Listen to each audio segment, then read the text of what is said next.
Pozdravljeni, dragi otroci, dobrodošli v mojem knjižnem kotičku.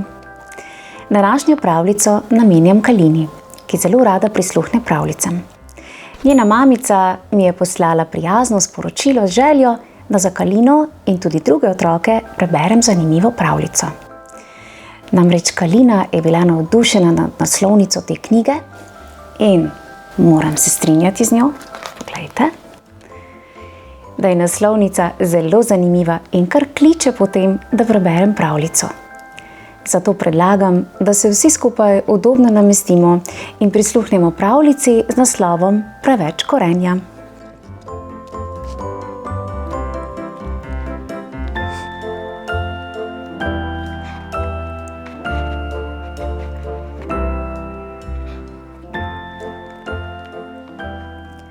Zajec brez korenja preprosto ni mogel živeti.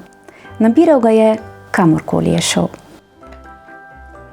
Na svoje zaloge je bil tako ponosen, da jih je shranil kar v svoj udobni brlog. Toda zajec je imel težavo. Veliko težavo. Ni mogel spati. V njegovem brlogu je bilo vse tako natlačeno, da ni mogel več živeti v njem. Prenočišče iščem, je zajec rekel želvi. Deliva si lahko mojo hiško, se je ponudila želva. Videti je prijetna in majhna, je rekel zajec. Nama ne bo malce pretesno, je vprašala želva. Kje pa, je rekel zajec. Opala, ojoj, au, bum. Ti šment. Morda bi pa lahko prespala v ptičkinem gnezdu, se je domislil zajec. Čiv, moje gnezdo je zelo majhno, zajec, je rekla ptička. Prepričan sem, da bo dovolj prostora za vse, je odvrnil zajec. Zajec je zlezel na drevo kar z vsem korenjem vred. Opa, so zastokali želva in ptička, ko se je veja zazibala in zamajala. Ter se zlomila. Tresk!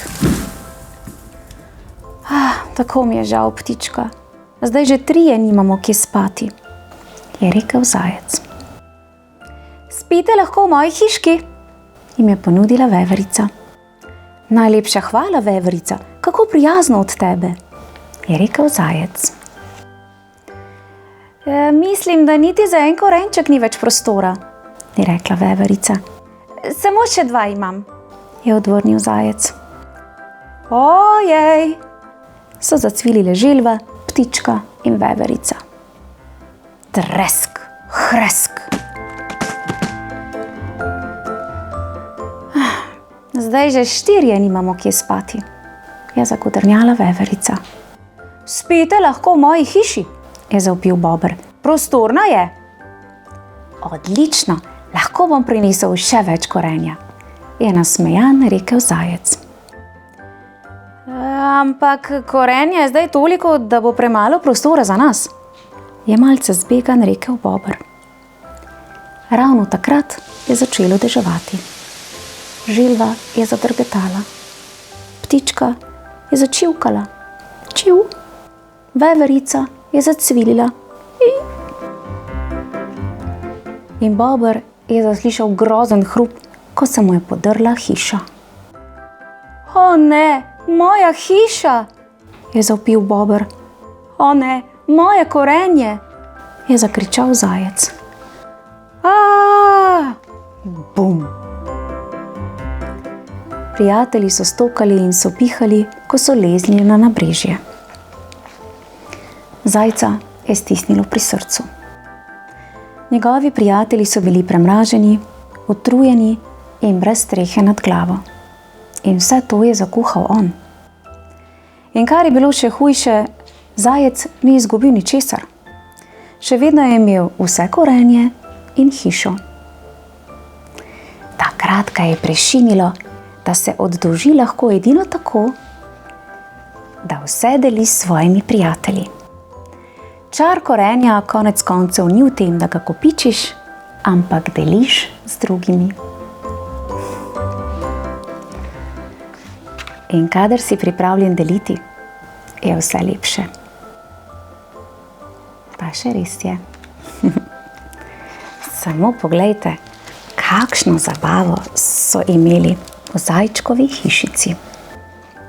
Bravo, zajček, zelo dobro si se odločil. In če so že vsi njegovi prijatelji izgubili hiško, so sedaj lahko bivali pri zajčku.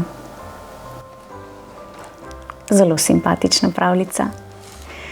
Pravljica o izjemnem prijateljstvu ter medsebojni pomoči. In kako so živali brez pomisleka ponudile prebivališče svojim prijateljem. Bravo, res pohvalno. Moram pa pohvaliti tudi zajca, ki je še pravočasno spoznal, da lahko zaradi prekomernega kopičenja korenja izgubi svoje prijatelje. Namreč pravo prijateljstvo je vredno več kot denar ter kup korenja, čeprav ga je tale zajec naravnost oboževal.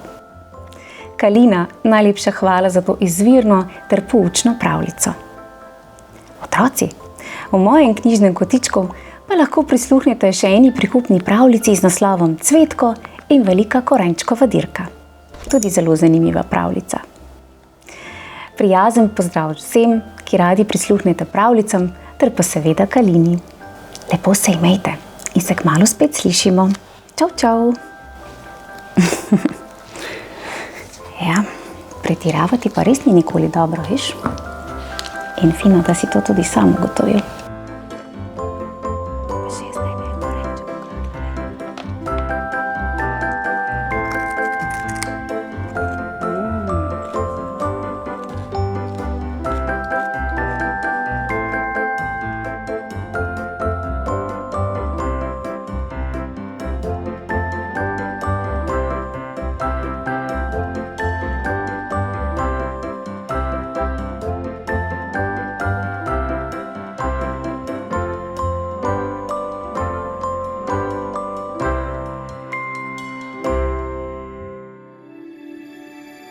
Thank you.